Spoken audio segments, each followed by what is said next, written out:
what's it like being a sort of modern day Indiana Jones of sorts? It seems like you keep finding all these like collections. I mean, first you had the marionettes, and now you have this artwork. It just seems like you're the go-to guy for.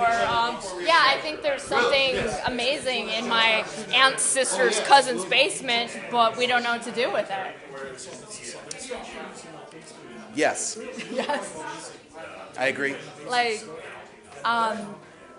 and I think it started with drinking a higher grade of water. Uh-huh. You know, legendary Lou introduced me to the Brita filter. Mm-hmm. That was first, and then I found some marionettes, and I thought it's because of the water. And then I started eating more fruit and vegetables because you're supposed to. Right. And then I found this stuff. So I think it really has to do with a basic nutritional understanding. Okay, so back it up for the rest of us who aren't nutritionalists. I mean, how did this come about? Were you contacted? Did you know somebody? Well, I know that water and fruit is good for you. I mean, I learned that in school. Mm-hmm. Oh, you mean this? So how did this? I mean, I'm pretty sure water and fruit had a lot to do with this sort of background of things. Oh. But how do you have like point A, point B is kind of shady, and then point C is this art show. So how did we get to point C?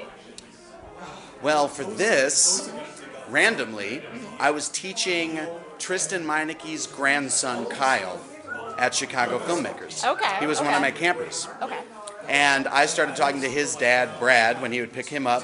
And Brad is just my kind of guy. He likes to talk. He can tell a good story. And he can cut through bull really fast. And he can make a 5-minute exchange as entertaining as most people's hours, you know? And I told him about the marionettes, that's what we were doing. Uh-huh. And he said, you know, that's really good. That's good work you do. That's good work you do. I should tell you about my father. Who's your father? Mm-hmm. Tristan Meinecke.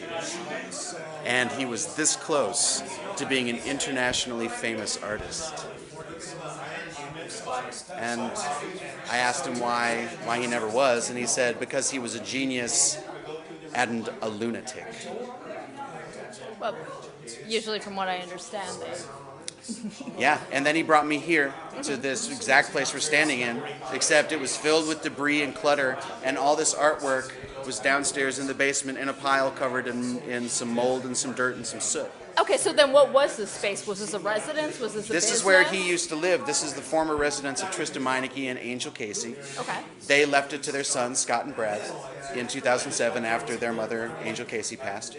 And all of his work and all of their possessions were down in the basement. And it wasn't until this last year when the property came under threat that they actually started going down there to see what was there, because they're finally confronted with the question of what do you do with it? Because it's their family stuff, you know. They're not of the art world. That was always the defining characteristic of their dad and their mom and them, is they're not of the art world. And that's where great art comes from. And so they have all this stuff. To them, it's their father and their mother. Yeah, I'm pretty sure this is crafts. Yeah. This is arts and crafts to the children. But it's clear to everyone that has come tonight, as soon as you walk into the space, not only because it's rigorously decorated, but because each piece on its own arrests you immediately. And everyone who walks in here is struck by it. It's undeniable that this stuff makes a great impression. So this was the opening night, correct? This is opening night. And how many pieces have been sold so far? 10 pieces have been sold so far. And how many hours have you guys been open? Maybe 3 hours at this point. 3 hours. Maybe 3 hours at this point. Okay. Yeah. So let's have 10 pieces sold of a bunch of stuff that was pulled up out of the basement. Yeah. Hey, all right, nice.